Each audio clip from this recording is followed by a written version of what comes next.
Hello my beautiful soul, आप सभी का उम्मीद से स्वागत है आप सभी के चैनल उम्मीद में। आप सब कैसे हैं मुझे जरूर बताना। मैं अच्छी हूँ। तो आज का जो टॉपिक है वो है, बहुत टाइम मुझे ये प्रॉब्लम हो चुकी है स्टार्टिंग में, और बहुत सारे लोगों को स्टार्टिंग में ये प्रॉब्लम होती भी है। वो पूछते भी है कि साइकिक एबिलिटीज जो है हमारी, वो किस तरह से इंक्रीज कर सकते हैं हम। बिकॉज बहुत जरूरी है, जब आप ऑकल्ट फील्ड पे आते हैं तो आपकी साइकिक एबिलिटी बहुत ज्यादा जरूरी है कि वो बहुत ज्यादा इंक्रीज हो। आपको वो फील हो कि हाँ वो बढ़ रही है, वो बहुत ज्यादा पावरफुल है।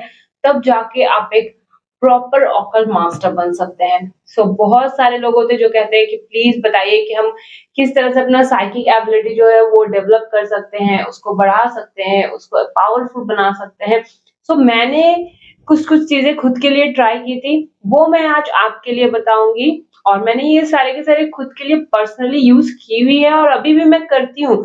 क्योंकि साइकिक एबिलिटी एक ऐसी चीज है जिसके ऊपर आपको लाइफ टाइम काम करते रहना है। क्योंकि आप लाइफ टाइम काम करेंगे, आपकी वो पावर कभी भी डल नहीं होती है, हमेशा ग्रो करती रहती है, हमेशा बूस्ट रहती है, जिसकी वजह से क्या होता है, आपका जो इंट्यूशन है वो बहुत ज्यादा पावरफुल हो जाता है, बहुत ज्यादा एक्टिव रहता है।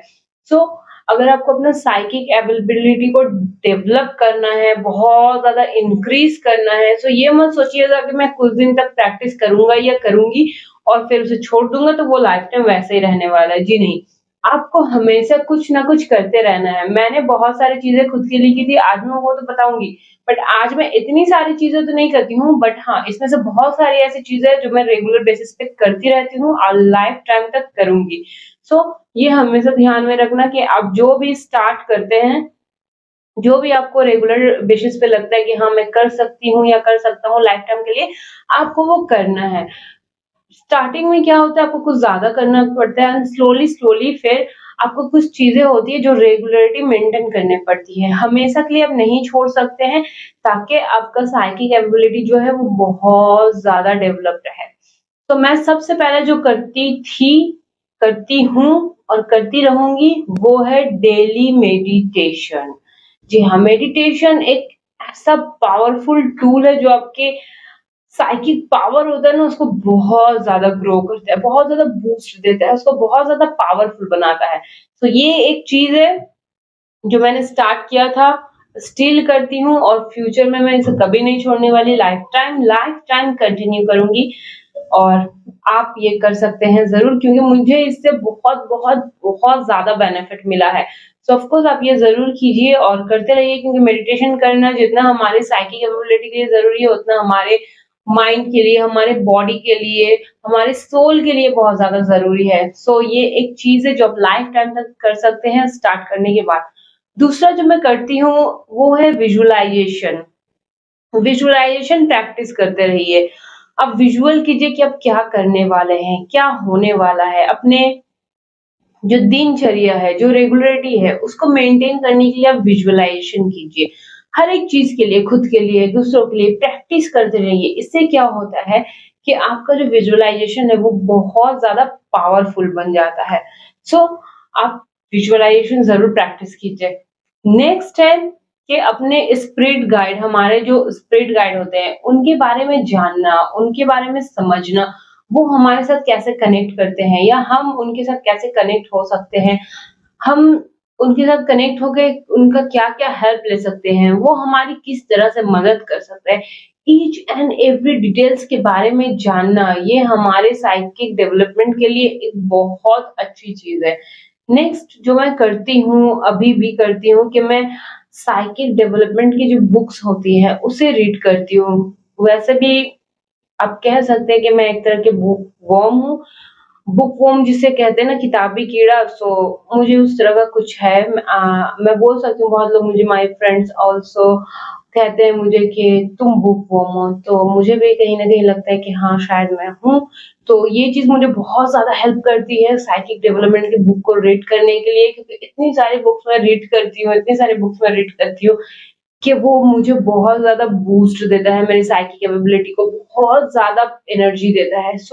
आप भी ये ज़रूर, ज़रूर, ज़रूर कीजिए। अगर आपको किताबें पढ़नी अच्छी नहीं लगती हैं, तो आप जाके गूगल में जाके सर्च कीजिए, वहाँ पे रीड कीजिए, क्योंकि आजकल हमेशा हर कोई अपने फ़ोन के अंदर ही ढुका रहता है, तो फ़ोन में भी आप बुक रीड कर सकते हैं, तो वहाँ पे जाके आप बुक्स को रीड कीजिए।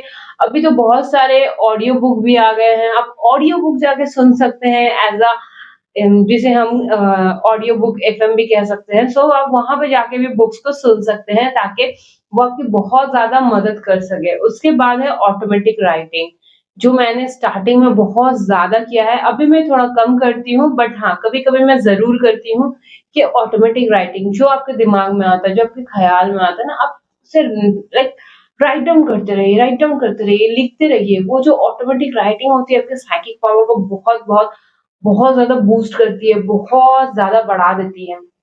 नेक्स्ट एक चीज़ जो मैंने बचपन से सीखा है और जब मैं ओकल फील्ड पे आई और जब मुझे ओकल फील्ड ने खुद के पास बुलाया, तब मैंने देखा कि वही चीज़ जो मुझे हैबिट बचपन से लगी हुई है, वो कितनी अच्छी तरीके से मदद करती है। वो होता है नेचर में वॉक करना। जी हाँ, नेचर में वॉक करना हम जब छोटे होते हैं, हमारे पेरेंट्स, हमारे ग्रैंड पेरेंट्स हमें लेके वॉक करते हैं गार्डन में, किसी के घर के आजू-बाजू का छोटा-खासा फॉरेस्ट है या लेक है, वहाँ पे जो नेचर में वॉक करते हैं ना, वो जो वॉक होती है ना, वो हमारे माइंड को एक मेडिटेटिव स्टेट पे पहुँचा देती है, जहाँ पे हमारा जो साइकिक इंट्यूशन पावर होता है ना, वो बहुत ज़्यादा बढ़ जाता है। सो ये एक चीज़ थी जो मैंने बचपन से सीखा है।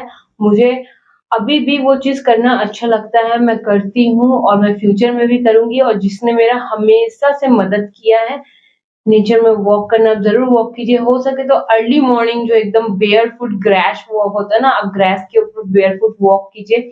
वो आपको ग्राउंडेड रखता है, आपको ग्राउंडिंग देता है, आपको ग्राउंडेड फ़ील कराता है, वो बहुत अच्छा होता है। वो कीजिए, अगर वो नहीं कर पा रहे, इवनिंग वॉक कर पा रहे, तो इवनिंग में जाके आप वॉक कीजिए। बट हाँ, जब भी आप वॉक कीजिए ना, अपने दिमाग से सारे झंझट, सारे टेंशन को निकाल फेंकिए। अपने दिमाग को एकदम ब्लैंक कर दीजिए, खाली एकदम, एकदम, एकदम एम्प्टी कर दीजिए।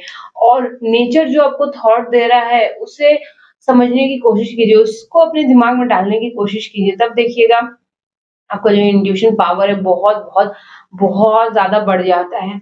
नेक्स्ट है आप ऑरा देखने की प्रैक्टिस कर सकते हैं। जी हाँ, ऑरा देखने का प्रैक्टिस कीजिए बहुत। मैं ये तो नहीं कहूँगी कि दाल-भात है, बहुत ज़्यादा ईज़ी है, थोड़ी प्रैक्टिस की ज़रूरत हर एक चीज़ के लिए होती है। ये हम सब कुछ जानते हैं, कुछ करने के लिए थोड़ी प्रैक्टिस तो हमेशा चाहिए। तो आप ऑरा देखने की प्रैक्टिस कीजिए, ऑरा देखने की क्लासेस होती है, आप चाहे तो मुझसे लीजिए या दूसरों से लीजिए बट ऑरा देखने की जो ये क्लासेस होती है उसे जॉइन कीजिए, उससे प्रैक्टिस कीजिए, उससे आपकी जो इंट्यूशन पावर है, साइकिक कैपेबिलिटी है, वो बहुत ज़्यादा बूस्ट होती है। उसके बाद है अगर आप टैरोट कार्ड रीडर हैं या ओरेकल कार्ड को रीड करते हैं ना, आप रीडिंग दीजिए, आप रीडिंग कीजिए, आप खुद के लिए रीडिंग कीजिए, दूसरों के लिए रीडिंग कीजिए, पर आप कीजिए। और ऐसा नहीं है कि वीक में 1 टाइम या मंथ में 10 टाइम नहीं, आप डेली एक रीडिंग करने की कोशिश कीजिए। किसी के लिए नहीं भी है तो खुद के लिए करने की कोशिश कीजिए। खुद के लिए डेली रीडिंग कीजिए, दूसरों को रीडिंग दीजिए, आपके फ्रेंड्स को, फैमिली को, उनके लिए रीडिंग करने की कोशिश कीजिए। ये आपकी एबिलिटी को बहुत ज़्यादा बढ़ा देती है, इंट्यूशन पावर को बहुत ज़्यादा बूस्ट देती है। उसके अलावा आप टैरोट कार्ड, ओरेकल कार्ड जब हम सीखते हैं, उनकी जो मीनिंग होती है, उनके अलावा ना क्या होता है जब हम लॉन्ग टाइम पे इन्हें रीड करते हैं ना, हमारी खुद की एक कनेक्शन बनती है उनसे। हमें उनकी और कुछ मीनिंग जो होती है ना वो समझ आती है। सो आपको आपके टैरोट से, ओरेकल डेक से क्या मीनिंग समझ आ रहा है, वो आप खुद की मीनिंग को एक बुक के हिसाब से लिख सकते हैं। एक जर्नल बनाइए या एक कॉपी बनाइए, एक बुक बनाइए और उस टैरोट कार्ड से, पर्टिकुलर टैरोट कार्ड से आपकी क्या पर्सनल फीलिंग है, आपको क्या उसका मीनिंग एक्स्ट्रा समझ आ रहा है या डिफरेंट समझ आ रहा है, आप वो लिख सकते हैं, जिससे आपकी जो इंट्यूशन पावर है वो बहुत, बहुत, बहुत ज़्यादा इंक्रीज़ होती है। उसके बाद आप डेली जर्नल कर सकते हैं।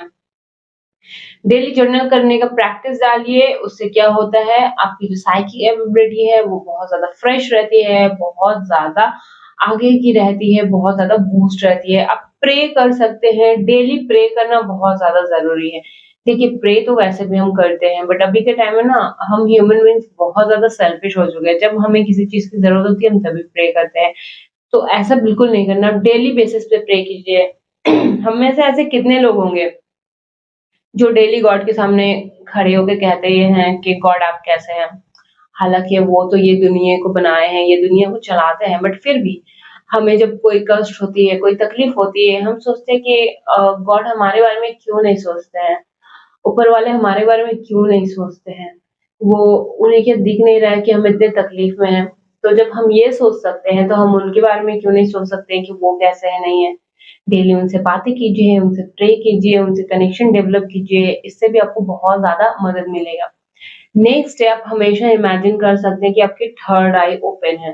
थर्ड आई ओपन का एक सेशन होता है, एक प्रैक्टिस होती है या एक छोटा कोर्स बोल सकते हैं। छोटा नहीं होता, थर्ड आई ओपनिंग का कोर्स जो होता है बहुत, बहुत, बहुत ज़्यादा इम्पोर्टेंट होता है, बट बहुत ज़्यादा लॉन्ग भी नहीं होता है, तो छोटा दैट्स व्हाई। सो थर्ड आई जो ओपन करने का एक सिस्टम होता है कि आप डे में कुछ टाइम निकालिए एंड आप फील कीजिए कि आपके थर्ड आई ओपन है। आप अपने थर्ड आई को कहीं भी इमेजिन कर सकते हैं, इस पूरे पोर्शन में कहीं भी थर्ड आई को इमेजिन कर सकते हैं और आपको ये सोचना है कि आपके थर्ड आई ओपन है। हमेशा उसे फील करना है कि वो ओपन है, चाहे आप आइज़ क्लोज़ करके करें या आइज़ बंद करके। स्लोली-स्लोली आपको इतना प्रैक्टिस हो जाएगा कि आपको फील होगा कि ओपन आइज़ से भी फील होगा कि आपके थर्ड आइज़ ओपन है। उसके बाद जो आप कर सकते हैं वो है ड्रीम जर्नल। आप क्या सपने देख रहे हैं? बहुत ज़्यादा ज़रूरी है इसे नोट डाउन करना। आपके सपने देखने के बाद आपके साथ क्या घटनाएँ घट रही है या आपके साथ डेली क्या हो रहा है, उस चीज़ को नोट डाउन कीजिए। इससे आपको आपके ड्रीम को क्रैक करने में बहुत ज़्यादा मदद मिलेगी, आपके ड्रीम को डिकोड करने में बहुत ज़्यादा मदद मिलेगी, जिससे आपकी पावर बहुत ज़्यादा बढ़ जाएगी, इंट्यूशन की पावर, और उससे आपको बहुत, बहुत, बहुत अच्छा फ़ील होगा।